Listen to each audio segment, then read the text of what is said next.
Kempire is brought to you by...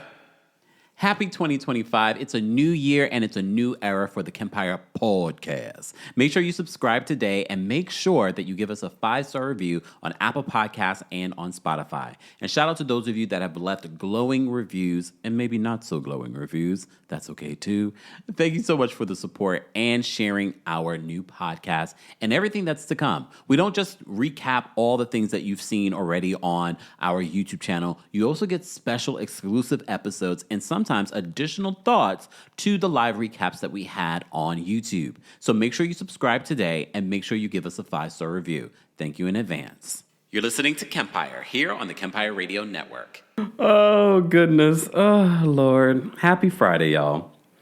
Apologies for being a little tardy for the party. I know some of you that have your notifications on, you may have seen that I had scheduled it, I think, for like 8:15, then I had to push it back. You know, Mama Allie, yes, please. Can we have the timestamps? I'm sure our replay crew will greatly appreciate your hard work. We appreciate you. Shout out to our King's Guards. Guys, don't forget to say hello and thank you to them.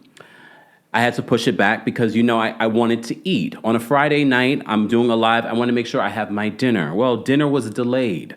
Okay, the restaurant that I ordered from, I had ordered like around 6:30-ish. It was like 8 o'clock and I still didn't receive my order. So I had to go get something else. Okay, telling my story.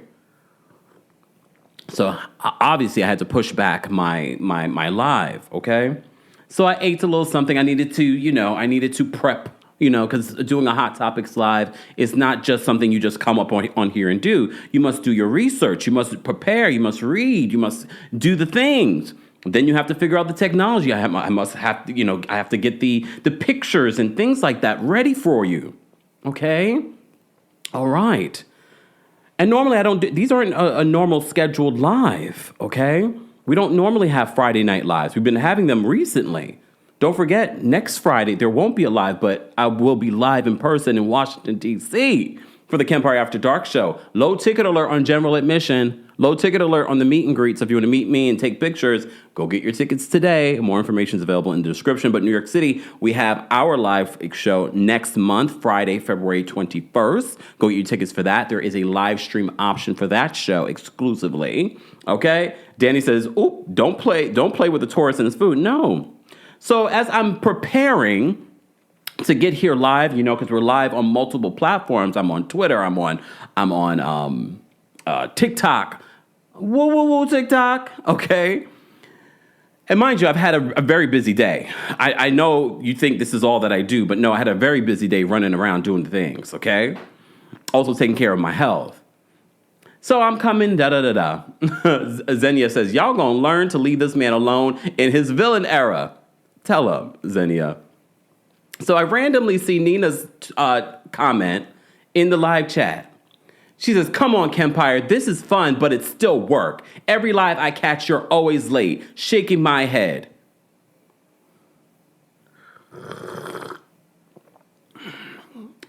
Nini, I understand you have things to do, and sometimes you probably can't make a live, which is understandable. Feel free not to. Feel free.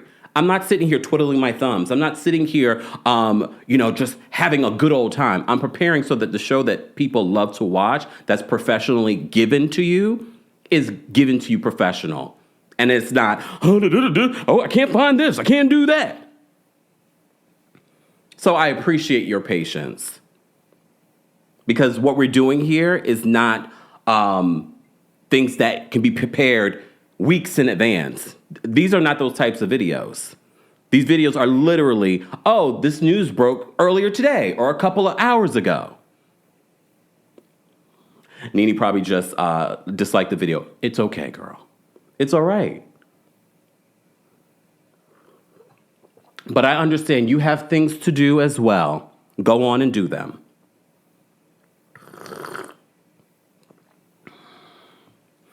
Guys, welcome back to the Kempire channel, your number one source for pop culture news and music, entertainment, reality TV, and so much more.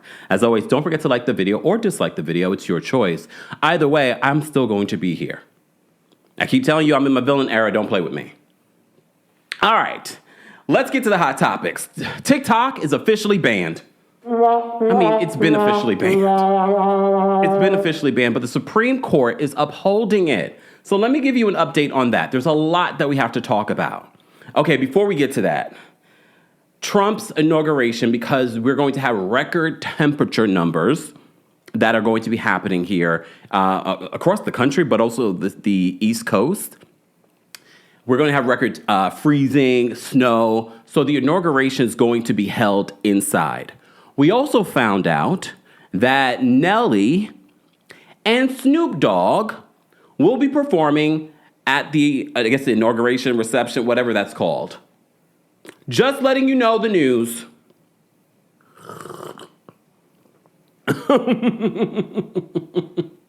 Okay? All right. So, in other news, though, TikTok is the Supreme Court is upholding the TikTok ban. I did see that the TikTok owner came out with his own statement in regards to the Supreme Court ban. This is what The Hill is reporting. They said the Supreme Court on Friday unanimously upheld a law requiring TikTok's China-based parent company to divest from the app, teeing up a ban set to take effect Sunday. You may have also been listening and following, because 1 minute TikTok's banned, next minute President Biden says that he won't enact the law, whatever, even though he signed off on it. He said he's going to leave that up to Donald Trump. The justices sided with the Biden administration, finding that the divest or ban law does not violate the First Amendment, just 3 days before President-elect Trump is set to take office. Trump has urged the justices to delay the deadline. This is a ban that he initiated, so that he could negotiate a deal. But the court instead acted with breakneck speed, whatever that means.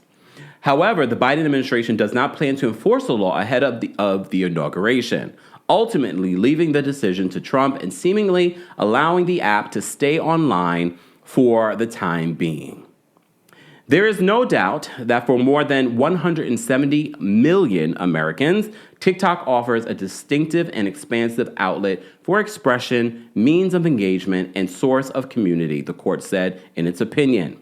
But Congress has determined that the divestiture is necessary to address its well-supported national security concerns regarding TikTok's data collection practices and relationship with a foreign adversary.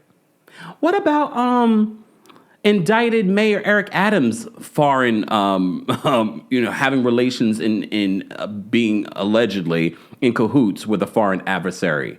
Oh, I also heard that he was at Mar-a-Lago this week. The court was unanimous in its judgment, although Justice Sonia Sotomayor and Neil Gorsuch filed separate concurrences. The law, which was passed by wide bipartisan majorities in Congress and signed by President Biden last April, gave TikTok's parent company, ByteDance, 270 days to divest from the app or face a ban from the U.S. app stores. TikTok has argued divestment is not a feasible option and that it will go dark as of Sunday. It contended that the impending ban infringes on the First Amendment rights of both the company and its 170 million American users. The court rejected those arguments, instead ruling in favor of the government. The Biden administration asserted that any free speech concerns are superseded by national security interests over the app's ties to China, raising alarm that the Chinese government could access Americans' data or covertly manipulate TikTok's content algorithm. I hate to tell them, but I think China already has. But all right. Look, all right. Under these circumstances, we find the government's data collection justification sufficient to sustain the challenge provisions, the court's opinion reads. In concurrence, courts has said that the court was right to not rely on the covert content manipulation rationale and also not rely on secret evidence from the government. Whether this law will succeed in achieving its ends, I do not know. A determined foreign adversary may just seek to replace one law surveillance application with another. As time passes and threats evolve, less dramatic and more effective solutions may merge. Even what might happen next to TikTok remains unclear, Gorsuch wrote. Sotomayor, meanwhile, briefly wrote separately to criticize the court for not firmly deciding the First Amendment applies, only assuming it does, saying our president leaves no doubt that it does. Following Friday's decision, White House Press Secretary Karine Jean-Pierre emphasized the Biden administration believes TikTok should remain available to Americans, just not under its current ownership. President Biden's position on TikTok has been clear for months, including since Congress sent a bill in overwhelming bipartisan fashion to the president's desk. TikTok should remain available to Americans, but simply under American ownership or other ownership that addresses the national security concerns identified by Congress in developing this law, Jean-Pierre said in a statement. However, she noted that given the sheer fact of timing, the implementation simply must fall to the next administration. The court's decision deals a significant blow to Trump, who argued in a friend of the court brief that the Supreme Court should put the January 19th deadline on hold so that he could attempt to negotiate a deal once in office. Negotiate a deal with one of his billionaire friends? There was a rumor out there, and TikTok denied it, that Elon Musk wanted to buy the platform. Trump has increasingly expressed sympathy with TikTok. As the ban approaches, TikTok CEO will attend Trump's inauguration. And Trump is reportedly considering signing an executive order to circumvent the ban. I think it's important for you guys to know the full details of what's happening here, all right? The president-elect said that Friday that he discussed the fate of TikTok with Chinese President Xi Jinping during a call. Lord, the man that has the vocabulary of a... With the Biden administration confirmation, it will leave enforcement to Trump. The president-elect said Friday that he'll be making the decision. It ultimately goes up to me, so you're going to see what I'm going to do, Trump told CNN, adding, Congress has given me the decision, so I'll be making the decision.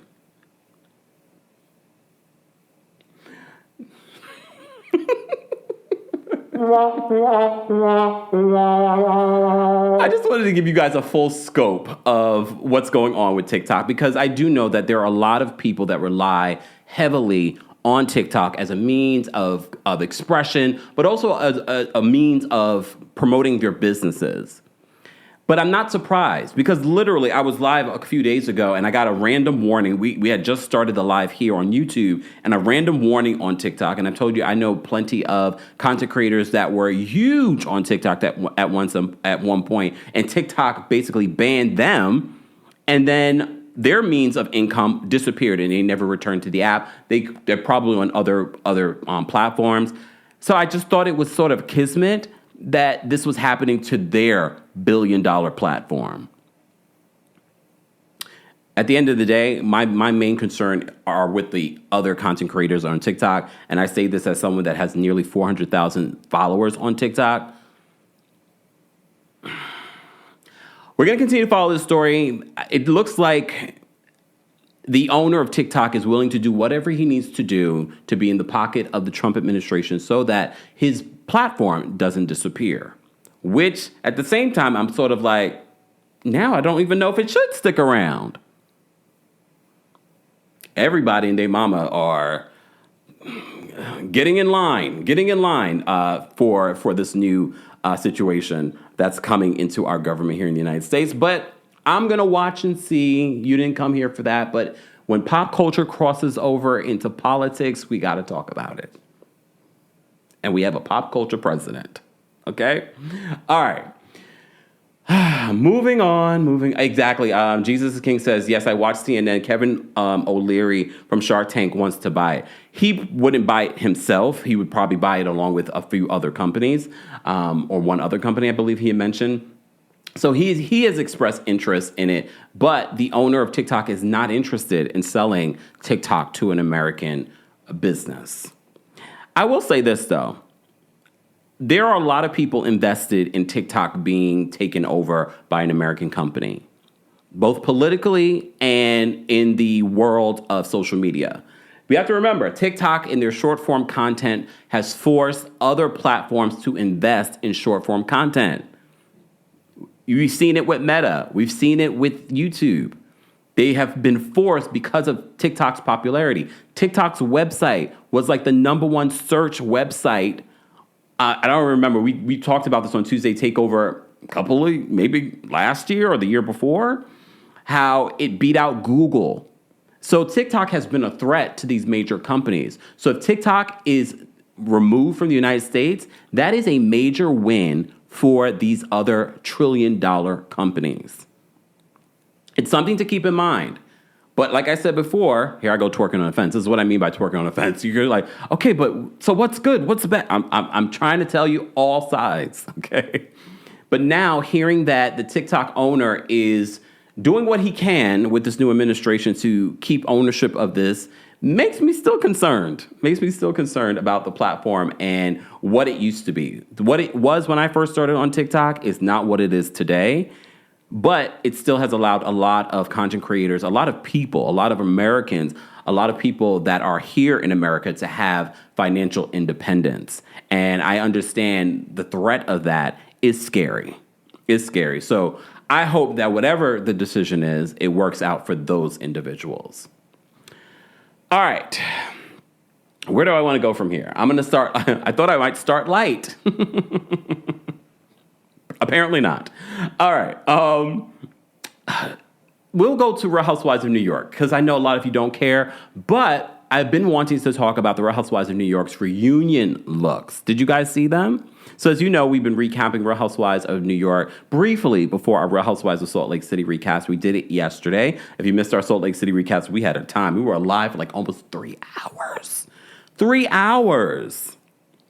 So, if you missed it, be sure to check that out. All right. Let me just go quickly through the reunion looks and be sure to let us know your ratings as well in the live chat. If you're part of the replay crew, be sure to let us know your ratings for their looks. As I said, Andy Cohen came out and said that, oh, this reunion was phenomenal, blah, blah, blah. I said, lies you tell. Lies you tell. I don't believe that. Because turn after turn, every single episode of Real Housewives of New York this season has been terrible. But in the words of the late, great Aretha Franklin, gorgeous gowns, beautiful gowns, okay? They look great. I'm never going to take that from these women. They are very fashionable, unlike our girls over there in Potomac, for the most part. But I don't care. You could look great if we don't have the content. If it's not enjoyable to watch, I don't care. But we'll talk about it briefly here, and you guys will let me know how you would rate each look, okay? Let's start with the newbie, Raquel. I didn't see a picture of Rebecca, though. I mean, she was a friend of the season. I don't even know if she was even there. But Raquel, I mean, am I surprised that Raquel looks gorgeous? She looks gorgeous in a paper bag, okay?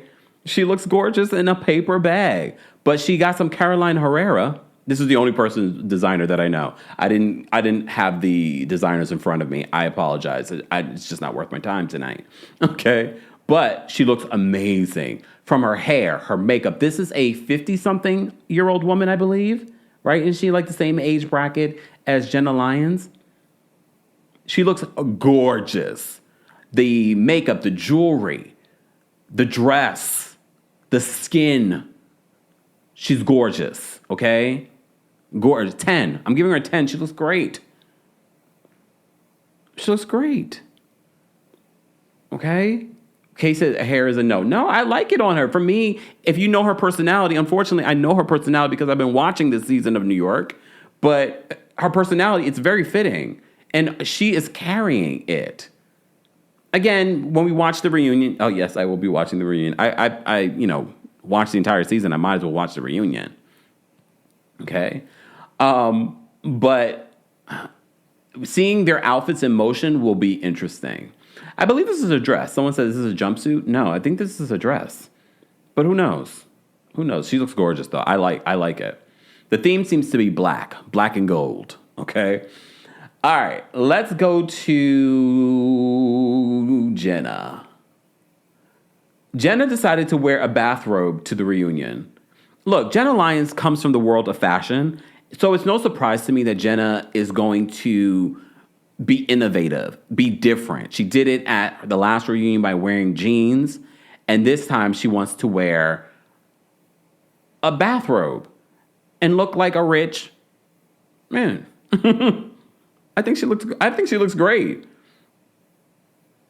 I mean, it really wasn't a lot of effort, but I still think she looks great. I love the shoes. The shoes probably are crazy expensive.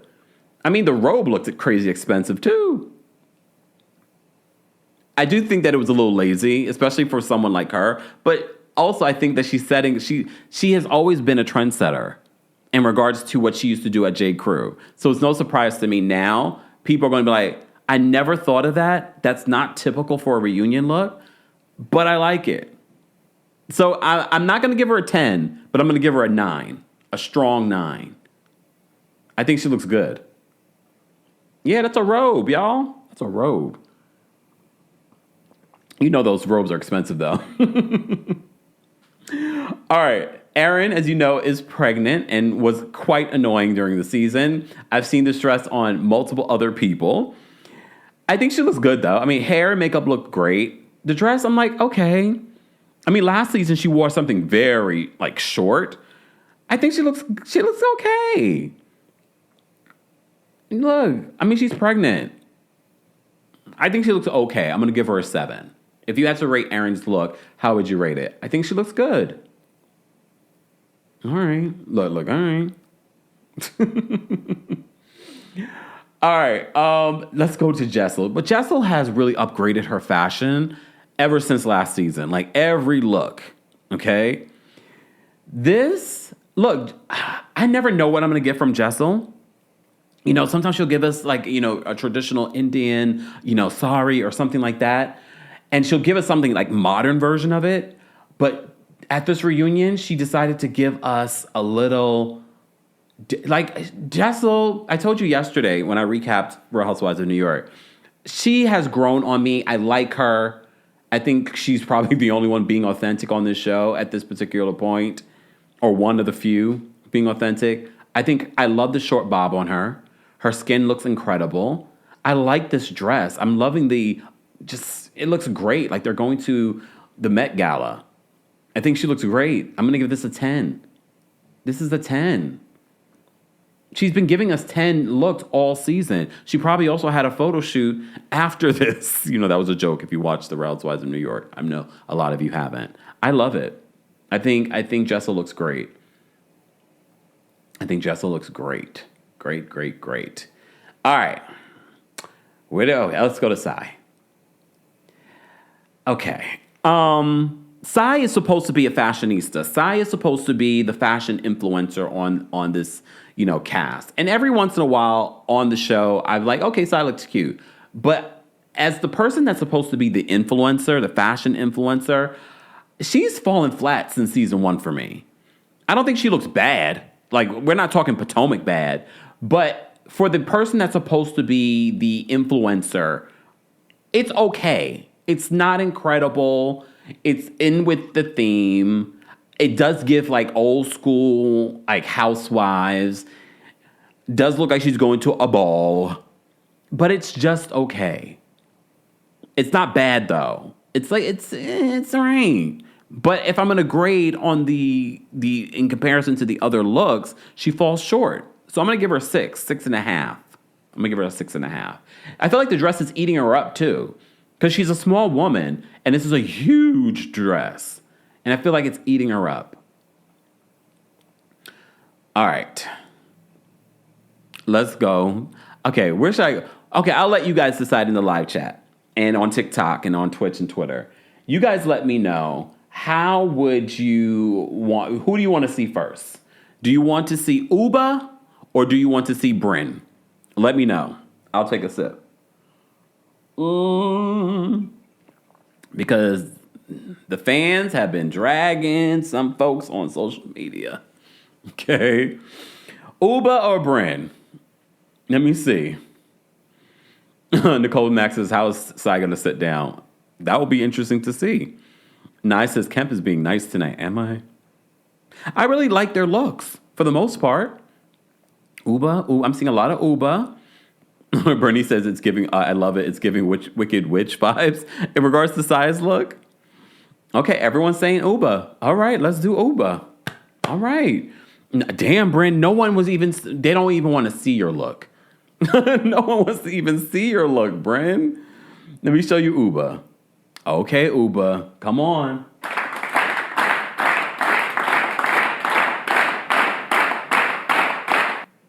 Uba looks incredible.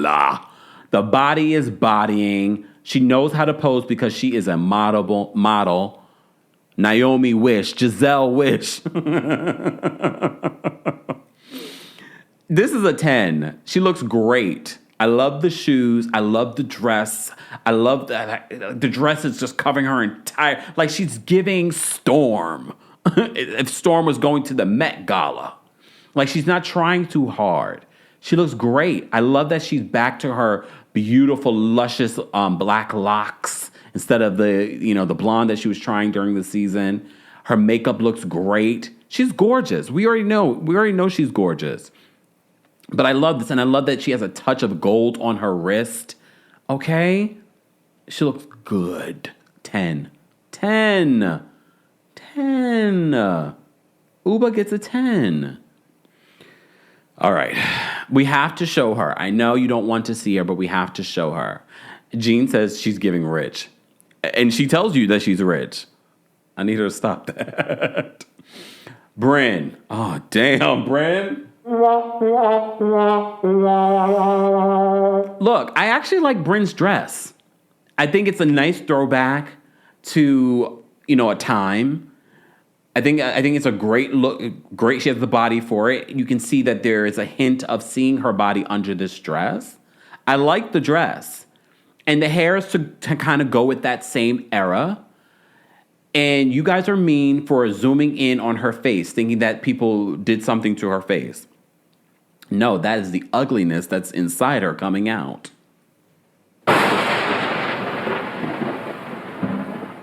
That's the ugliness inside her coming out.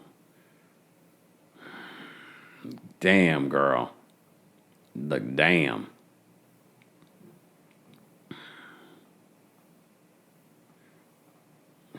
Damn. Look, damn. But I like the dress. Are we rating the dress or are we rating something else? We're rating the dress. Or the entire look we're rating. I'm going to give the look. Who did I give it? I gave Sai a 6.5. I'm going to give her a 5. I'm going to give her a 5. Yeah, this is not a great look, Bryn. This is not a great look. At all.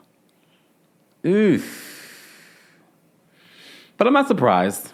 Based off of what she's given this entire season, or lack thereof, not shocked. All right, we have quite a few super chats. First of all, we appreciate your support, guys. And shout out to those of you that send in Venmo, Cash Apps, things like that. Love my kids. I got your housewarming gift. Thank you so much for that. I finally opened it today. Love my kids says, I'm always late for everything, even if I started 2 days before the appointment. Always on ninja time. You know what? A mess. M. Smith, thank you so much for the super chat. M. Smith says, Americans have now run to another Chinese app. Yeah, Red Note, which we can't even, if you go into the App Store, you can't even read it. So I'm just like, okay. Allie, thank you so much for the super chat. Shout out to all of our members, too. Allie says, if I want China to have my data, that's my business. You know what? Oriel, thank you so much for the super chat. Oriel says, greetings from Canada. We are scared, too. Well, we have to remember, scared of what specifically? About the app or about the changes happening in America? Probably both. Okay. The app is banned in a couple of countries, including India. I don't know if that's changed, but I know it was banned in India. Allie, thank you for the super chat. Allie says, -1,000 just for the lie that Andy told about Real Housewives of New York. Yeah, agreed. Lady Shep, thank you so much for the super chat. Lady Shep, don't forget to like and thank you, Lady Shep. Don't forget to like and subscribe, everyone. Thank you for the super chat, and thank you for being a member. Mama Allie, thank you for being our one of our King's Guards. Mama Allie says, wait, how can she get away with a robe? But when I do it, I end up on People of Walmart. Wait, there's a thing called People of Walmart? And you were on it? Well, did you make it fashion? Do you look the same as Jenna Lyons when you're in a robe? I have to say, Jenna Lyons made it fashion. Make it fashion. All right. Okay, Julie, thank you so much for the super chat. Julie says, the power of prayer. My hubby is home. Yay! 2 weeks to 2 month recovery, but my hero. Thank you all for the prayers, your kindness and support. Amazing. That is fantastic news, Julie, and thank you for keeping us up to date on your hubby. And here you are back to spending his coin. Thank you, Julie, for the super chat. I'm so happy your husband is home. Allie, thank you for another super chat. Allie got a shimmy for you because you said so many super chats. Shimmy. Okay. Kempire, you're being nice because you've been fed. You're right. See, can you imagine if I didn't eat and I came on here? Nene would have got it worse. That was the person that was here earlier. All right. Love my kids. Thank you for another super chat. Love my kids says, I'm so happy, Kem. Enjoy, friend. Thank you so much. I appreciate it. I forgot my housewarming registry was still up. I need to take that down. But thank you so much. I appreciate that. I mean, I'm going to put it to use. You could always, use these items. All right. Okay. Moving on. Let's get to the more stories because I have quite a few stories that I want to talk about. If you're part of the Replay crew, we will be adding the timestamps at some particular point. But since we were talking about the Real Housewives, let's talk about, and we were talking about a reunion, the Real Housewives of Potomac reunion. So Andy Cohen said this recently on Radio Andy. The Real Housewives of Potomac reunion on last Thursday. Now, was Karen there? Karen was not there. Ooh, where was... Karen is checked herself into rehab. Congratulations. Oh, that's great. Yeah.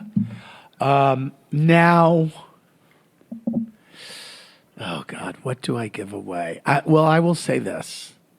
I think it was the best reunion of the Housewives of Potomac, either ever or since the reunion where Monique brought the binder. Okay? And it was so unexpectedly funny, but also it really moved the needle in terms of story-wise with a few people. And it was very surprising. And I once again... Andy, you're not selling it with all these pauses and just spit it out. You're not convincing us that this was a good reunion. Especially when the main character was not there. Because as you know, Karen Huger put herself in a facility. I'm not going to even say it's a rehab because for all we know, it was like a spa. We don't know. But he does allude that Karen's energy or spirit is there. I'm not sure if Karen sent them a video or something. I don't know. But Karen was not there physically, at least to my knowledge. I feel like a broken record hyping up reunions, but it was really good. We're on the verge of 3 outstanding reunions. Salt Lake City, Roni, and Potomac. So, I mean, by the way, Potomac still has like 4 or 5 episodes. I'm up to date on Beverly Hills and Salt Lake. Oh, good. Mm-hmm. Very good. Caught up last night. Salt Lake is so good, isn't it? Wow. It is so good. It's so good. That's one lie he didn't tell. Unbelievable. So that was, I wanna, Karen was not there, but she was there. There was some movement in the Karen Huger camp. Okay. I don't want to give anything away, but it was great. I will say, watching the back half of that season under the lens of what we know about Karen, the body cam footage and about the verdict, it's fascinating. The only thing that I'm interested in seeing at this reunion, I really don't care about Mia and her storyline throughout the season. I really don't. What I'm interested to see is when he keeps inferring that Karen was sort of there. I'm like, Okay. We shall see. You know, we've been watching it and recapping it. So I will say Roni was definitely worse across the board. I wouldn't say that Potomac was worse than Roni. It did start off really interesting, and now it's just sort of taking like a deep dive.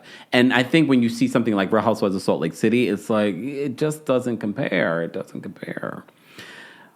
Wendy Asefo, Dr. Wendy Asefo also did an interview talking about this, and she also regurgitated some of what Andy said. You guys just filmed the reunion. Andy said on Radio Andy, or Andy Radio, I think it's Radio Andy, I forget what it is. He said that it was the best reunion you guys have ever had. Why do you think that is? It was good. Why is that? Why? Oh, it was so Karen good. wasn't even there, too. You know what? She wasn't there, but she was there. Yeah. Her presence was definitely felt. It was, I've been on this show for 5 seasons. Wait, did they have the wig there? Did someone bring the wig? Did she send the wig? I would see. Here's the thing, Karen. I'm not here for your theatrics. So if you send something to this reunion to be funny, that's not going to land well for you. Please understand. Don't send anything with theatrics, because that's not going to be funny. Some people are speculating that you think that it's a video call. If it's not number 1, it's number 1A. Not even number 2. It's like 1A. Okay. Like it's right there. Like neck and neck. Oh, it's neck and neck. What was the best one? I think it will be tied with season 5. Okay. My first season when we all wore yellow. Okay. It was so juicy. It was so good. There were so many twists and turns. Things like were revealed unexpectedly. Maybe that's when Cynthia Erivo fell in love with you. Did you see she gave you a shout out? Like, what is that? Oh my gosh. Like, I could literally right now just go to sleep and be okay for the rest of my life. Okay, they're saying a bunch of nothing at this particular point, okay? All right. Let's move on from there. So I just wanted to give you a little bit of an update in regards to Real Housewives and, what's going on in their world, okay? All right. So let's get to one last thing in regards to the Real Housewives world related, but married to medicine. So as you know, we did a separate live talking about Dr. Heavenly and the live that she did, claiming that Phaedra had not paid the charity. She did not give up the money that she was supposed to give up in regards to the charity for Kira for moms. Okay, so Phaedra decided to come to social media with her own receipts. But let me just remind you of what Dr. Heavenly said. This man a check for $100,000 and his check ain't good today. The check ain't good. Now, y'all gonna see a whole lot of slipping and sliding about this fucking money. I ain't going past the episode. But give that man for Cure for Moms his $100,000. Okay, today, when y'all say, let's get a man his money. You said $100,000, we said 25. We would have gave that man 50. People don't be wanting to give. Y'all can say all the doctors in the world, they give $2,500 all day long. It's harder to get anything more than that out of doctors. Some of them gave $5,000, I believe. I gave way more than that because I paid for the event. Me and Jackie paid for the damn event. You know what I'm saying? The event cost over $30,000, and I'm gonna get in a Patreon on. Okay. Then she said this. I didn't do it. Y'all gonna have to talk. Y'all gonna have to talk to Dr. Jackie. Anyway, so I just put up for auction. I'm trying to make money so she don't have to spend a whole lot of money, okay? And we're trying to get up the money, okay? So $4,000, she didn't sell. And I'm trying to figure out, did we get to the part where oh yeah, y'all got the man there, so y'all got it.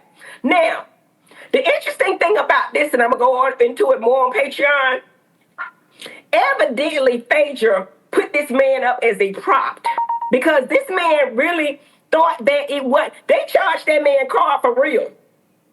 And from my understanding, because he called everybody, he emailed everybody for his damn money back. Now, I don't even know who this man is. He's some kind of lawyer, whatever. Y'all might know him. I seen him on Instagram doing something. But evidently, they've been friends for a while. They dated 28 years ago. And he ain't never got it. She didn't went out with her, like I said, and he ain't never get it. He done spent his money on her. She thinks that, and Phaedra is beautiful, like, right? But bitch, $4,000 for a few minutes on TV. The man wanted his money back, and rightfully so. And being the professional that Jackie is, she gave it back to him. The man said that Phaedra said just roll with it. This just for TV. Let's just roll with it. And that just shows you how she moves. Let's just do this for TV. So the man thinking, okay, I ain't really paying this $4,000, right? They ran his car for $4,000. Evidently, now I don't know this is fact. I'm just telling you what I. Pause. I did hear this too. B Cutie says, I read Phaedra didn't even know they were going to use her for the auction. Heavenly admitted that. I think people don't realize she admitted that during this YouTube live recap that she was being messy. So Phaedra did not know that she was going to be put up for auction for a date. Okay. He must not have been able to get back in contact with Phaedra because he called everybody damn it else. How you gonna take the man money, sell him as rolling with TV, but then when it's time for him to really recoup his money or whatever, he can't reach you because he called everybody else because you have the relationship with her. We don't know this man.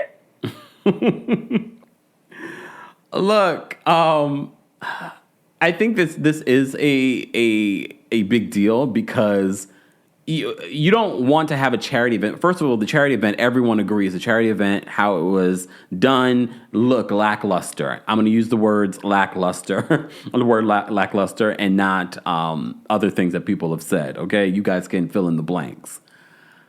But to hear that the charity did not receive their money on time, but Phaedra did reveal on her social media because she doesn't want to look like she didn't pay her, give up her money, like she said, especially when she talked all that big talk during the season. So apparently Phaedra did give 30-something thousand. Let me show you Phaedra's receipt. So Phaedra posted this on social media. And shout out to those of you in the comment section that let me know that 50 Shades of Pink is Jackie's charity. So she wrote a check of $35,006.70. That's very specific. I'm just more looking at Phaedra's handwriting. Phaedra's handwriting is as shady as she is. But I get why people wanted her to write the wedding stuff. She's very theatrical handwriting. Okay? So Phaedra Inc. wrote this check to Jackie back in July of last year. So Phaedra posted her receipts like, I paid the money. I'm wondering if she paid the rest of it, because remember, she owed like 40-something thousand. And I don't know if she was going to cover the $4,000 that this man auctioned, supposedly was paying for the auction. I know, Candace says, that's very specific. Yeah, that's what I'm wondering if she had already given some of this money in another check. But she gave $30-something thousand. But as you know, if you've been watching the channel, I didn't think that Phaedra wouldn't have the money. I know she's been shaky over the years, and she's not the most reliable reporter, but I didn't think that she would talk all this big talk on the show and not pay it. So she decided to share on social media that she did give Jackie directly to Jackie's charity the money that they need to give for this for Care for Moms charity. Ken says, either way, she paid. Yeah, she paid. Look, we're fair. Okay. This all comes out as Phaedra did an interview with Page Six and is talking about the Real Housewives of Atlanta. As you know, Phaedra came in at the end of the Real Housewives of Atlanta season, and she had some things to say about Drew Sidora. Take a look. On this past season of Atlanta and tying in the Silk partnership, who was the biggest serial liar this season on The Real Housewives of Atlanta? I just find it so interesting that these two are asking Phaedra, who is a serial liar? In your opinion? It would have to be Drew Sidora. Okay. Ooh. So it seems as though Portia, the frick to your frack, holds that same opinion. What can you tell us about the way Drew moved through this season? Why do you think that maybe she chose to be untruthful? Well, I mean, I had never worked with Drew. I know her husband fairly well, but I'd never had the... Why do you know her husband fairly well? Why does Phaedra always know someone's husband fairly well? Y'all notice that? It's always like, oh yeah, I know I don't know her, but I know the husband fairly. That's not the first time she said that, or the second. Pleasure of working with her, and I don't know if it was pleasurable at all. However, she was just forgettable. I mean, and the objective of any housewife is to be unforgettable, and I didn't see a lot of memorable moments. However, she will have one at the end. And that's what really made me suss her out as the serial liar. The serial liar. Here's the thing. Again, I find it so interesting that we're asking Phaedra Park, who's the serial liar. The day we met Phaedra, we had the Phaedra math in regards to she didn't know her due date. Okay? Or she didn't know when she was due. Okay. So I find it interesting. I'm not defending Drew Sidora because Drew Sidora, her relationship with the truth has been shaky too, which I never would expect, okay? Just because of what we've seen of Drew before coming on reality television, not knowing that this is who she is. So Drew decided to respond to Phaedra on social media and said, look, I had the same thought though. I literally had the same thought as Drew. I was like, what would Phaedra know? Phaedra literally started filming like the last 2 weeks of The Real Housewives of Atlanta after Kenya was up out of there. So Drew Sidora says, she filmed for 2 days, child. Don't make me call Candy. Lies! The lies! Look, no matter what you feel about Drew, and we have plenty of feelings about Drew, she's definitely grown into her housewives-dom, okay? It will be interesting, though, because I don't think Drew is prepared to take on a Phaedra. She wasn't prepared to take on a Kenya Moore. She's not prepared to take on a Phaedra. But I am willing to watch the car crash, okay?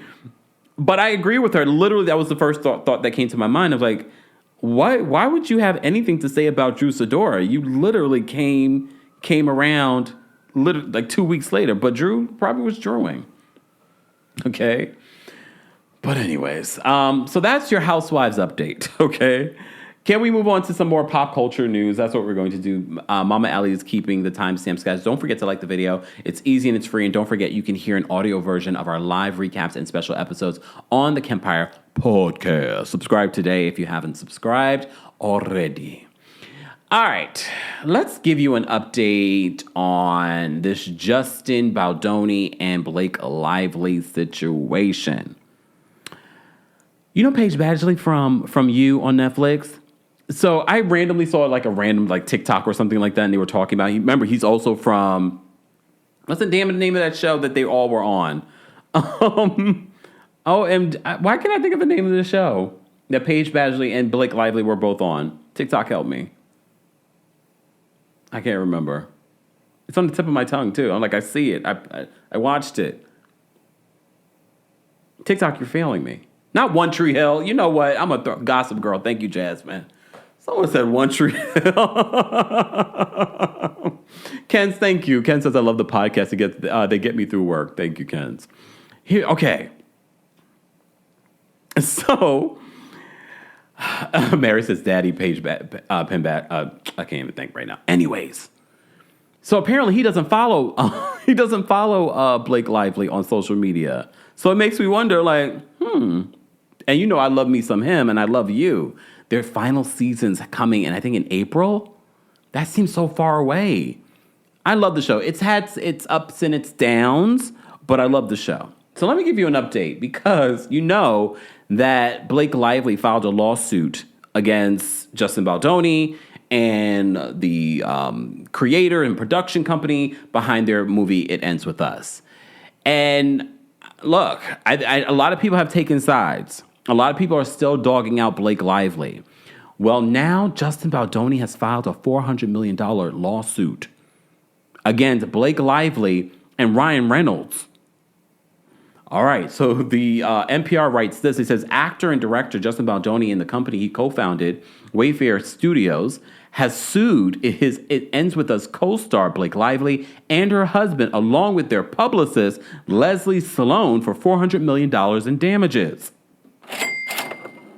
The suit, filed Thursday in federal district court for the Southern District of New York, alleges civil extortion, defamation, and a slew of contract-related claims about the film It Ends With Us, which premiered in August.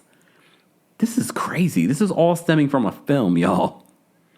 The lawsuit is the latest development in what has become a legal battle following the production and release of the film.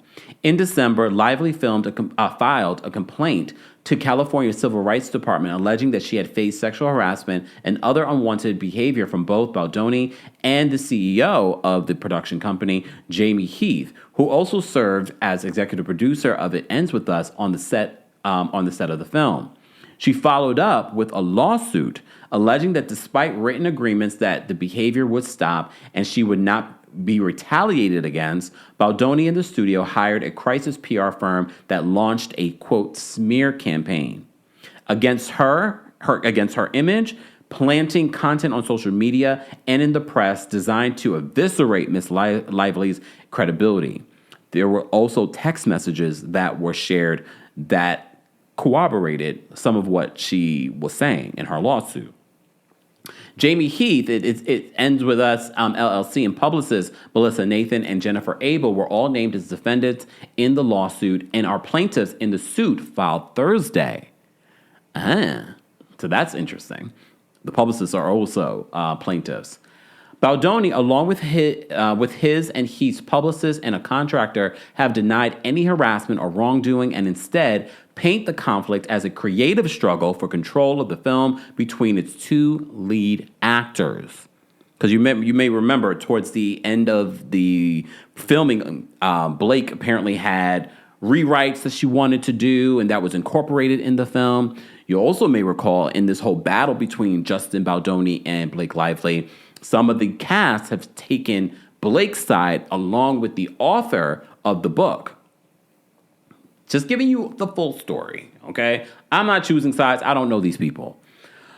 But that denial comes in a lawsuit they filed against the New York Times. Because remember when we first talked about this Blake Lively and Justin Baldoni story, we read to you the New York Times piece. So I was actually shocked that Justin Baldoni decided to file a lawsuit against the New York Times, which reported on Lively's allegations in December. In a statement to NPR, the New York Times stood by their story, calling it meticulously and responsibly reported. I have to say, I felt like I read through it with you guys. I didn't feel like the New York Times deserved to be sued. I felt like they were unpacking, very much like what we do on the channel when we see a lawsuit. We're not taking sides. We're unpacking what the lawsuit has said.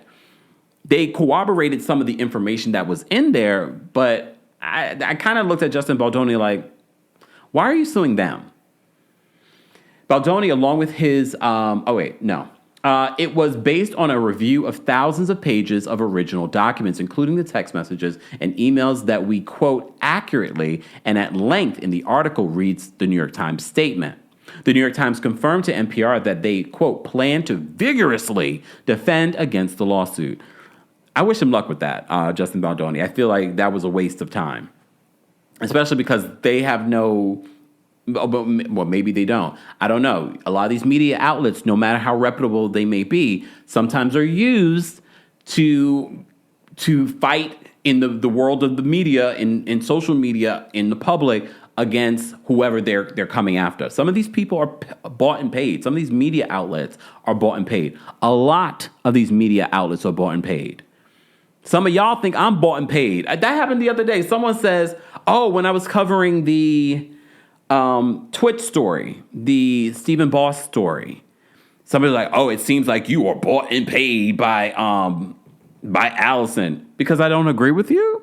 Just because someone doesn't agree with you doesn't mean that they're bought and paid. Understand that. Okay? I was like, bought and paid? No, I really don't.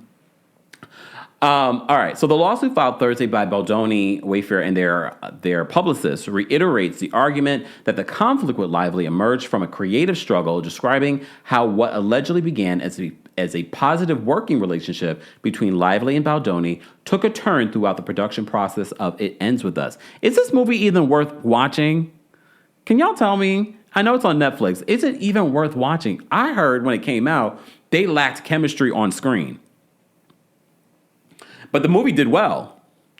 The complaint alleges that little by little, Lively leveraged her star power, which I don't understand, because after Gossip Girl, I know she's done some movies, but I never understood, like, why is Blake Lively? It's because she married to Ryan Reynolds, or it's because she's friends with Taylor Swift.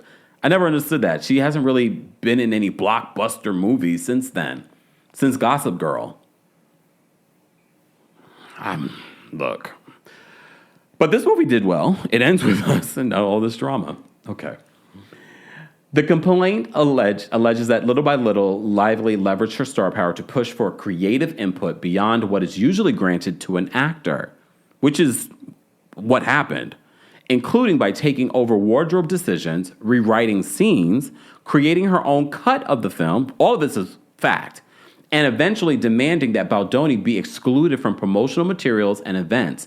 Didn't they also include in the lawsuit that Baldoni, they had a picture of Baldoni in the basement somewhere? Damn. Oh, I'm sorry. I shouldn't laugh. And this is his film. This is his baby project. And he couldn't be a part of it. But I'm not saying that he was innocent. Did he create that for himself, that no one wanted to be around him? But when you think about it, like, this is your baby and you can't be out there to promote it with everyone, everything around it. Bethany Frankel even came out when she went to the New York premiere. She said it was a weird energy at that premiere. So much so that she left. She said, I didn't want to say this because I feel like you guys would cancel me. I was like, what is she going to tell us? The fact that she went to a premiere party, walked the red carpet, but did not stay for the movie, I guess that's a big faux pas.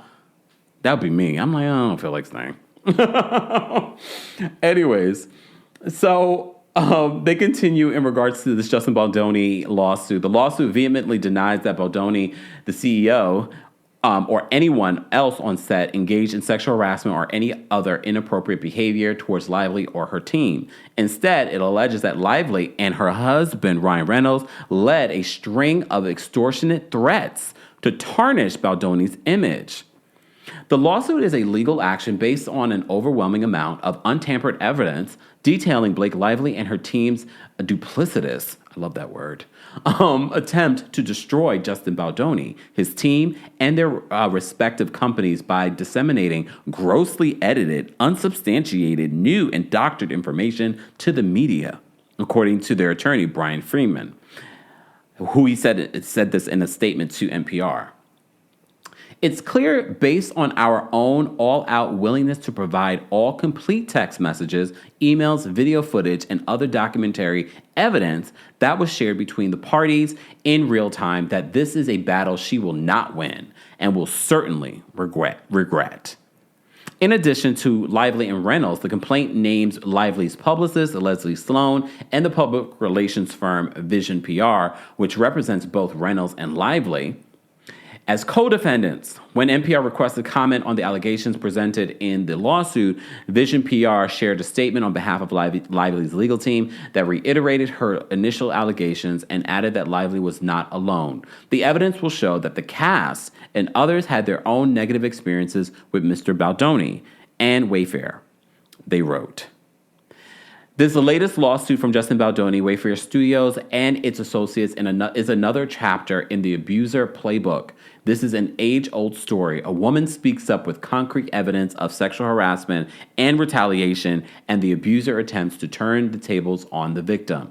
This is what experts call DARVO, deny, attack, reverse, victim, offender, they wrote.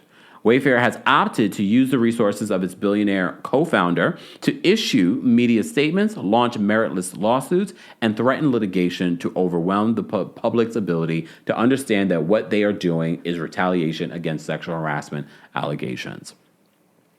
Do you guys have a feeling that everyone might be at fault here? I just had that thought. I was like, I think she might have valid points, But I also think that he might have valid points about her. But the difference here goes the HR in me coming out.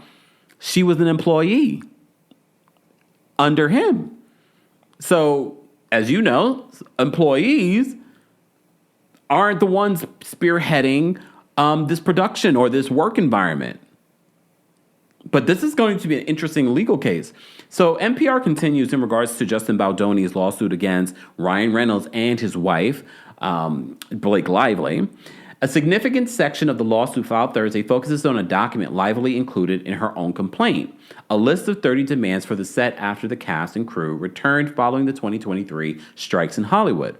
These included no more personal physical touching of or sexual comments by Mr. Baldoni or Mr. Heath to be tolerated by Blake Lively and or any of her employees, as well as any female cast or crew without their express consent. No more improvising of kissing. An intimacy coordinator must be on set for all scenes involving nudity and or stimulated intercourse. Here's the thing. I'm surprised in this day and age that wasn't a given. Even Candy Burris Tucker had an intimacy coach on that movie she did with Drew Sidora. And that was a lower budget, not low budget, but like a lower budget than this movie. And you guys decided not to have one until she made a complaint? Just asking the questions, okay? In Thursday's lawsuit, Baldoni and his co-plaintiffs argue that the production team never received or agreed to this list. Okay. Instead, they allege they signed on to a 17-point list of demands that, according to the suit, was not open for negotiation. Even though the studio disagreed with the implication that inappropriate behavior had occurred on set and attempted to make edits, they argue in the lawsuit, for example, that an intimacy coordinator was already required on set. Wayfair would have to sign the document as is despite the falsity of its insinuations, reads the lawsuit. The alternative was to lose millions of dollars, cost hundreds of people their jobs after they had been out of work for months, and destroy their relationship with Sony. The lawsuit claims that the list of demands marked the beginning of a carefully constructed paper trail to destroy Wayfair, Heath, Baldoni, and the film. According to the suit, Lively's husband, Ryan Reynolds, was not contracted or hired to work on the film, but became central to production conflicts.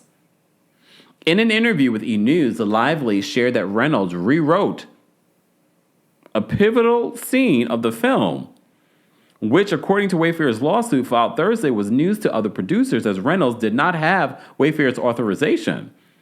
The lawsuit also described a, quote, traumatic incident in which Reynolds allegedly berated Baldoni in front of Lively, Heath, and others involved in the film, and alleges that Reynolds called Baldoni a sexual predator and pressured talent agency William Morris Endeavor, WME, to drop Baldoni as a client, which they did recently. However, WME, in their statement, said that this lawsuit from Blake Lively wasn't the only reason they decided to part ways. And I highlight that because it's important.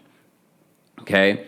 But is it unusual in Hollywood where someone that's a power player, and Ryan Reynolds is a power player, and like I said before, and I think that might be part of the reason why Blake is able to kind of walk through these rooms and be like, you know, we're an A-list couple, even though she hasn't had a hit in years. I'm just saying. Okay, even though I will say It Ends With Us would probably be considered a recent hit. See, I'm fair.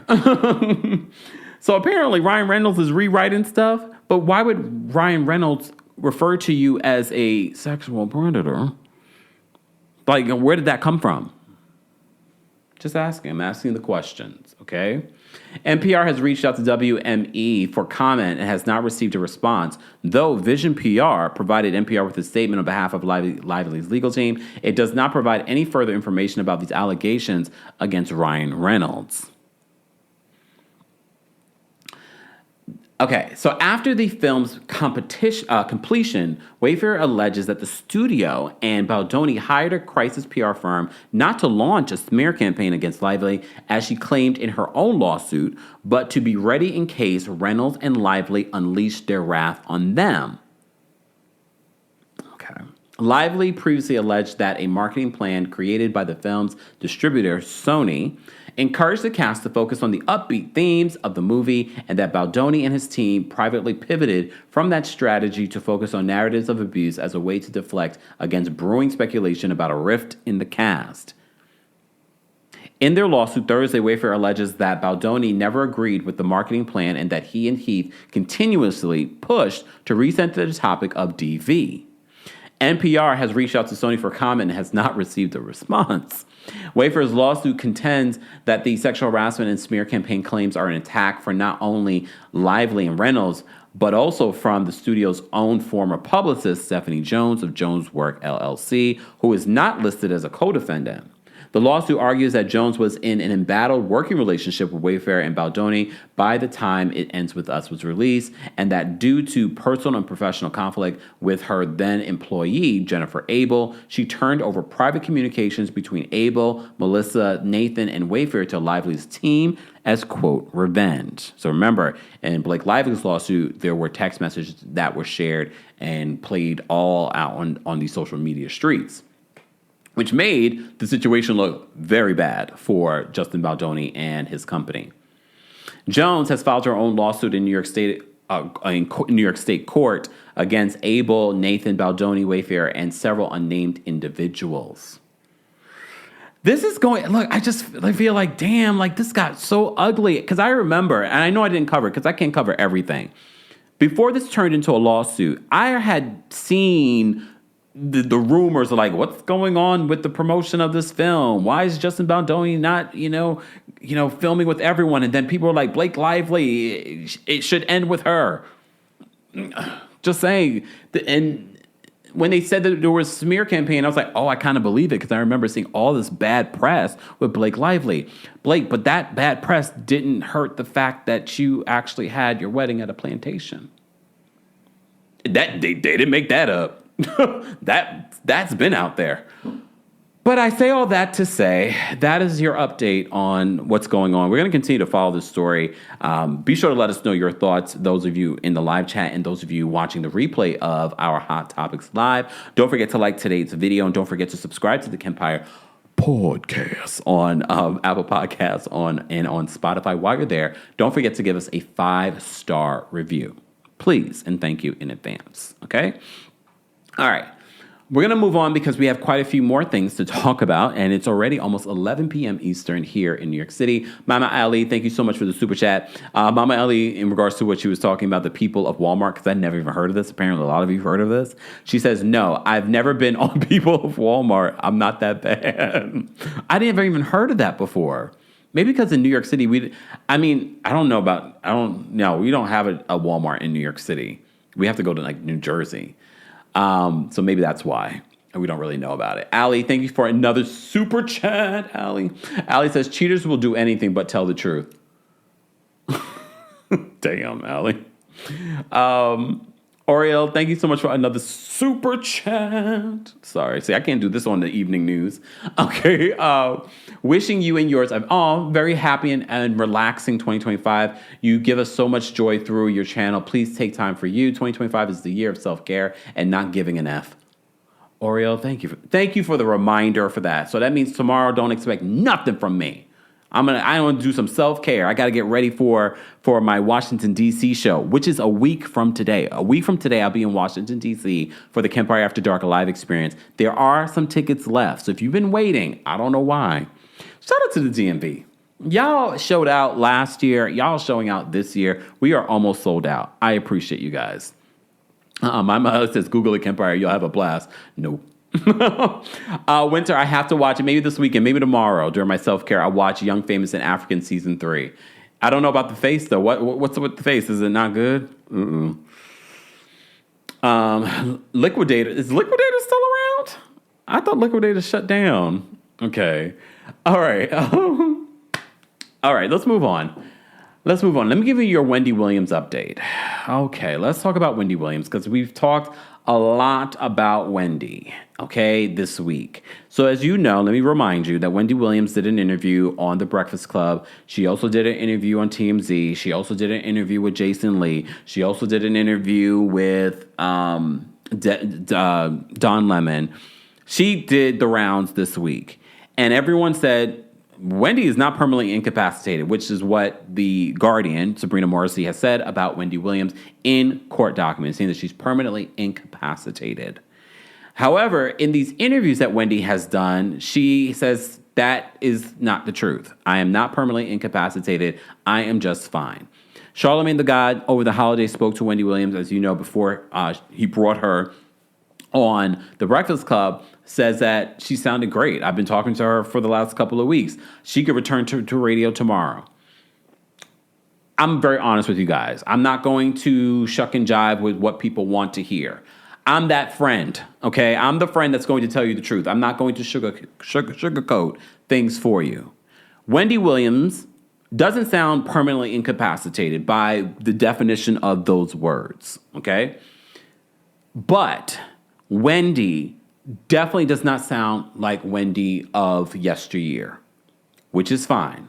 I probably don't sound like how I sounded when I first started the channel. But that's comparing apples and oranges here. Wendy does not sound like she could return to work tomorrow, which is fine. I don't need Wendy to return to work tomorrow. She's given us decades of content and laughs and joy. I just want Wendy Williams to be able to be with her family, because I don't see what the point of Wendy being separated and almost like kidnapped and in a luxury prison as her niece, Alex, said in these interviews. Speaking of her niece, she also spoke out because Wendy's attorney, and I put it in quotes, attorney, because this attorney is not someone that Wendy knows, has spoken to, has hired for herself. This attorney is representing her in the A&E lawsuit. So this attorney is really representing Sabrina Morrissey, Wendy Williams' guardian. All right, so that's important. So the attorney spoke out to TMZ and says, Wendy has her good and bad days. At no time did this attorney address that Wendy feels isolated, that Wendy wants to see her family. Did not address those elements. I do believe that Wendy has her good and bad days. I've said it here on the channel. However, please address the fact that Wendy is not able to be around her family. What is that about?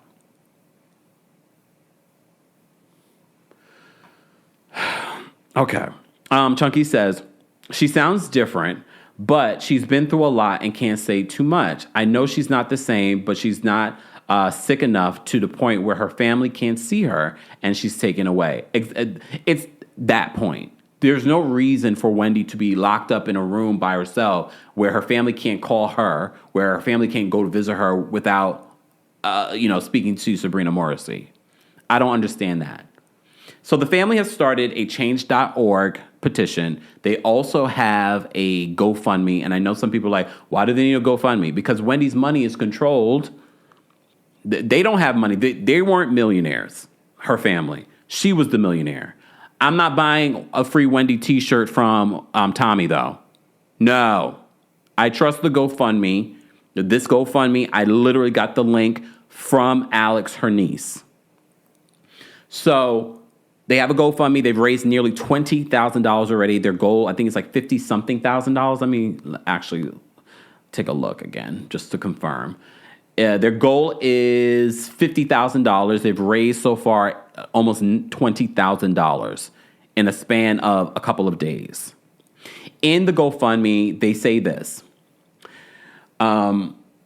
A GoFundMe fundraiser is being urgently organized to assist Wendy Williams' family in expediting her return to her rightful home in Florida. For far too long, Wendy has faced challenges of being unjustly placed under guardianship and labeled as incapacitated despite her strong will and determination to live her life independently. Her current situation is not only unfair, but also deeply isolating. The guardian assigned to her has severed her connections with her friends and family. leaving her without the support system she so desperately needs. The isolation in New York has made it increasingly difficult for her to maintain her strength and resilience. Wendy's family is passionately advocating for her return to Florida, where she can once again be surrounded by the love and support of those who care about her. They are suffering emotionally as they witness the toll of her isolation is taking on her well-being.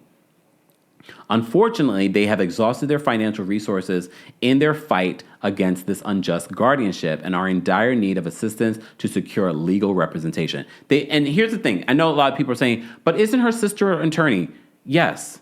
However, you need a specific attorney that specializes in this because our guardianship and conservatorship laws in this country are just so antiquated, dangerous, and that's one of the things that we learned from the Where Is Wendy Williams documentary was the fact that these things are happening more and more where people are falling under guardianships with people that aren't their friends or their family. Okay? So they are looking for assistance so they can hire the right attorney that specializes in this type of case. So this is what they're trying to raise funds for right now. Okay. Again, more details. As a matter of fact, I will share a link in the live chat and I will be posting a link in the replay. So let me just post a link here, the GoFundMe for Wendy Williams. And if you can't donate, that's fine, but share it with people that you know. Share it with people that you know. So again, they've raised almost $20,000. Their goal is to have $50,000. As you saw with the Britney Spears conservatorship, that took a long time. That took a lot of fans, a lot of protesting for people to get Britney out of her conservatorship. Here's the thing, though. Britney is out of her conservatorship, but I feel like she doesn't have the support because remember, her conservatorship was her family. Her father was over her conservatorship. I believe that Wendy will have the support that she needs from her niece to her sister to her son. I still think that Wendy Williams needs support. And I think once they have the right attorney, the attorney will lead them in the right direction of how to handle this, both on the public side, but also on the legal side. One thing I will say is I think they need to stop. I'm not an attorney, so don't listen to me, but this is my opinion. This is not legal advice. You attorneys that are attorneys, feel free to weigh in. The family trying to paint the picture that Wendy Williams is okay to handle her finances and her health decisions and things like that. I don't know if that's the right direction, personally, because based on what I've seen, again, I'm not part of her everyday life.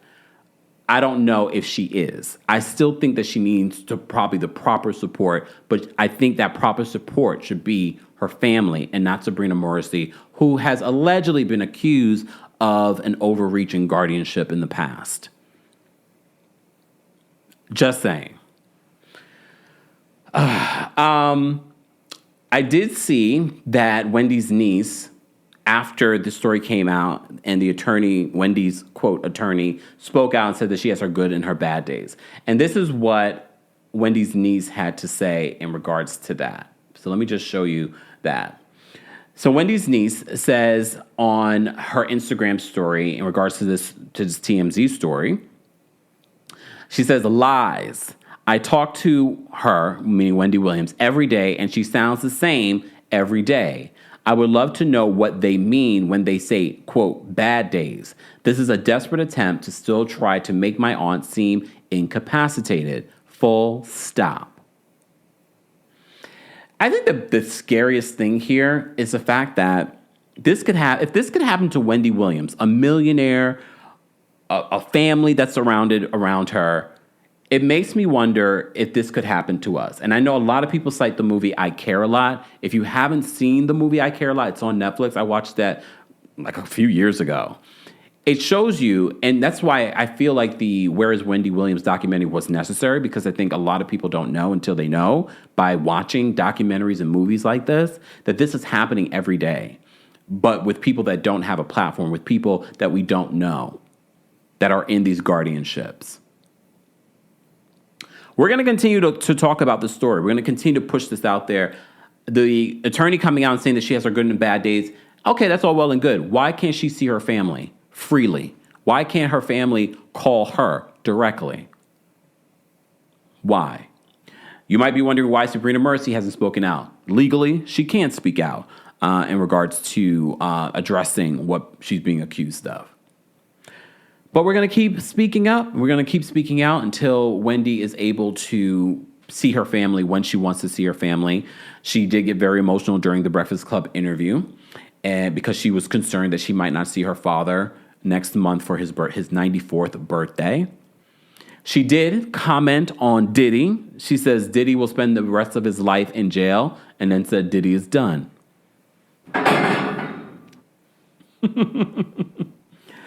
Either way, let's continue to pray for Wendy Williams, pray for her health, and pray that she's able to reconnect with her family very soon. Okay. All right. Duran says, I blame Debmar Mercury. They probably set all this up. Here's the thing. I don't know about that. Wendy did accuse her then manager of getting the ball moving for this guardianship. She accused him of that.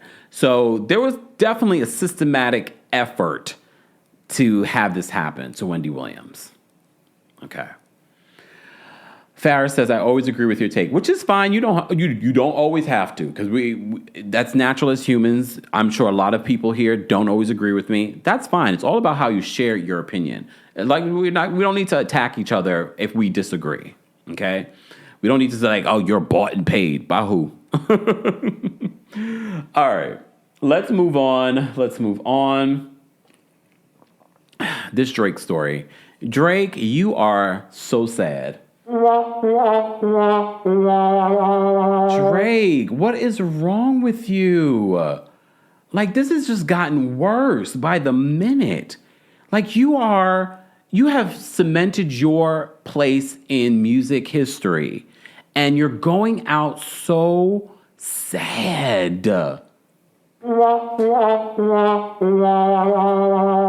So sad. Let me remind you. So Drake was initially suing Universal Music over the rap battle. You remember the rap battle that subsequently had multiple songs from Drake and Kendrick Lamar that came out. And Kendrick ended him with the song Not Like Us. But they've turned that song into not just a rap battle song. It's become a single. It's now nominated for Grammys. He's now going to be at the Super Bowl. I know Drake is probably so mad, and maybe this is his last-ditch effort to make sure that Not Like Us is not played there. Sir, people loved the song because it was clever. It was fantastic. It reminded us why Kendrick Lamar he's iconic in his own right when it comes to being a lyricist. But Drake initially filed a lawsuit against Universal Music, and he then dropped that particular lawsuit, and now he's suing for defamation. Oh my God. And he's accusing them of being anti-Semitic. Okay. Follow me, okay? Just give me a second. Let me just go through some of this. Shout out to our friends over Variety. They said Universal Music Group is responding to Drake's lawsuit, and they post a fiery response to his lawsuit around Kendrick Lamar's brutal diss track, Not Like Us, in which he accuses the company, his label for more than a decade, of defamation. Early Wednesday, Drake sued the company for defamation and harassment, claiming it's spreading the false, malicious narrative that he is a PDF file via Kendrick Lamar's track, Not Like Us. In response, UMG spokesperson said, not only are these claims untrue, but the notion that we would seek to harm the reputation of any artist, let alone Drake, is illogical. We have invested massively in his music, and our employees around the world have worked tirelessly for many years to help him achieve historic commercial and personal financial success. Whoa, Drake. Here's the thing. Drake keeps telling on himself, because remember when we first talked about this lawsuit and he talked about some of the things that they may have done. And I was like, wait, how do you even know about them doing stuff like this? Have they done that for you? Just asking. Again, I feel like he's telling on himself. Has he seen them do this to other people's career? And now that it's happening to him, he's like, oh. This is just so sad to me. Like, it's not worth it, especially if you understand hip hop culture. I'm not a hip hop head, but I understand rap battling. Sir, we would have forgotten about this if you didn't continue this ridiculous Karen behavior. It's very Karen behavior. Throughout his career, Drake has intentionally and successfully used UMG to distribute his music and poetry to engage in conventionally outrageous back and forth rap battles to express his feelings about other artists. He now seeks to weaponize the legal process to silence an artist's creative expression and to seek damages from UMG for distributing the artist's music. We have not and do not engage in defamation against any individual, the statement concludes. At the same time, we will vigorously defend this litigation to protect our people and our reputation, as well as any artist who might directly or indirectly become a frivolous litigation target for having done nothing more than write a song. In the document, Drake claims that UMG knew that Lamar's lyrics and images in the song's music video were false and dangerous, and that it chose corporate greed over the safety and well-being of its artists. In controversy, UMG saw an opportunity, seized it, and continued to fan the flames. I think we were fanning the flames. We were like, not like, Sorry. Okay. Although Lamar's lyrics are at the heart of the lawsuit, it clearly places the blame on Universal for releasing, distributing, and promoting the song. This lawsuit is not about the artist who created Not Like Us. Its suit reads, it is instead entirely about UMG, the music company, and that decided to publish, promote, exploit, and monetize allegations that understood were not only false, but dangerous. I mean, the same can be said about you and what you said in your song about Kendrick. Kendrick just went for the jugular. Damn, it's screaming Karen behavior, and it's just a reminder that you're not like us. Come on, like you're in the world of hip hop, you understand rap battles. This is another reference, not to your skin color, not to your heritage. This is to a reminder that you're not a part of the hip hop community, because they would never do this. This has to be a first, right? Have we ever heard of a rap battle going to a defamation lawsuit? Ironically, Universal distributes both Lamar and Drake's music. Both artists own their recent master recordings via their companies and has for the majority of both artists' careers. The suit claims that because Drake's current deal with UMG is nearing end of its terms, the company is attempting to devalue his music and profile in an effort to gain more favorable terms in a renegotiation. Drake, you shining a light on this, you crashing out as a news reporter on CBS just called him a white woman. Was that Drake is, she's a lawyer. She's like, he is crashing out, okay? You are devaluing your brand. You putting a spotlight on this and making this a legal situation, you are devaluing your brand. Drake, what you need to do, we haven't heard an R&B record from you in a long time. I know you are in your feelings. I need you to go put an R&B album out. I'm a Drake fan. I like Drake music. I probably like more Drake music than I like Kendrick music. But all of this behavior, this Karen behavior is ridiculous. It's ridiculous. It's sad. That's the only reason why I'm talking about it, because I was like, no, I can't, Drake. Really? We're doing this again? We're not letting... when I heard that he dismissed the first lawsuit, I was like, okay, good. And then I'm like, no, he's refiling it so he can sue for defamation. Drake originally filed a legal petition against Universal and Spotify, and another naming iHeartMedia in November, but withdrew the first petition on Tuesday, clearing the way for the lawsuit. However, Drake seems to have backed down on the claims that UMG and Spotify conspired to falsely boost the song's streaming numbers. Those allegations were strenuously denied by both companies. But here's the thing. There was more. There was more. So in this lawsuit, he's accusing them of anti-Semitism. Shout out to Hot New Hip Hop. So let me just get to the part where, because they cover everything we just talked about. I want to just talk about this part. So today, January 15th at the time, Drake filed an official lawsuit against UMG for allegedly spreading, quote, false and malicious narrative that he is a PDF file. I mean, that was definitely in the song, okay? This is far from the only allegation the suit contains, however. Drake also suggests that the Not Like Us is allegedly anti-Semitic because he's Jewish. Furthering the recording's refrain that Drake is not like us, the recording alludes that Drake's Jewish heritage, saying that Drake is not a colleague, but an effing colonizer, the lawsuit alleges. So he's weaponizing. This is what I don't like. Now he's weaponizing his Jewish heritage. This was a rap battle. This was a rap battle. So Drake also suggests that Not Like Us is allegedly anti-Semitic, furthering the recording's refrain that Drake is not like us. The recording alludes that Drake's Jewish heritage, saying that Drake is not a colleague, but an effing colonizer.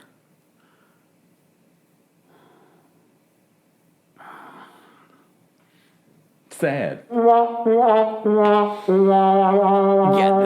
A TikTok, Kendra says, Kendrick really cut him deep. He's in his feelings. Drake, do what you used to do when you would be in your feelings, like a true Scorpio. You get back, you go into the studio and do a woo, woo, woo, woo. Something like that. What are we doing? What are we doing? This is ridiculous. This is sad. This is sad because you are on the level of some of the top artists out there, and you're crashing out so sad right now. I don't understand it. I don't get it. I think this lawsuit is a waste of time. Clearly you're bored. Yes, you have the money to file any frivolous lawsuit. Sir, I thought you were going to take a break from the public eye. I think that would do you some good. I think maybe you being out in the public eye so constantly has made you just crash out, as the lady said on CBS News. I think if you look, you really could take a 2-year break. That might do you something good. It's 11:11. Thank you so much, Latavia. 11:11. Make a wish here in New York.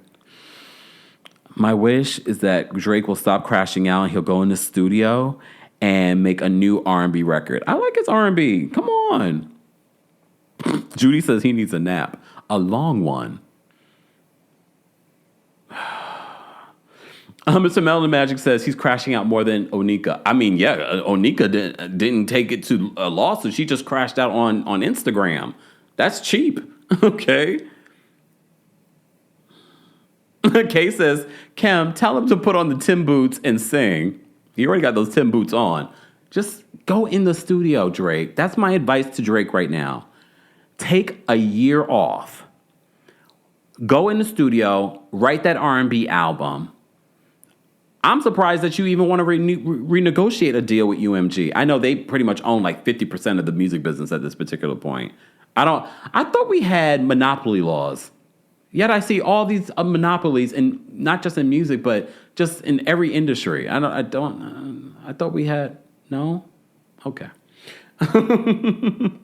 Elisa says, I love his voice when he's singing, not crashing out. I like when he raps too. But I think this might be time for Aubrey Graham to release that album. And release it under Aubrey, because right now the name Drake is just going to be synonymous with pedophile. Or anything else in the damn thing. Come out, Aubrey. Love Aubrey. I already gave you your title. Love Aubrey.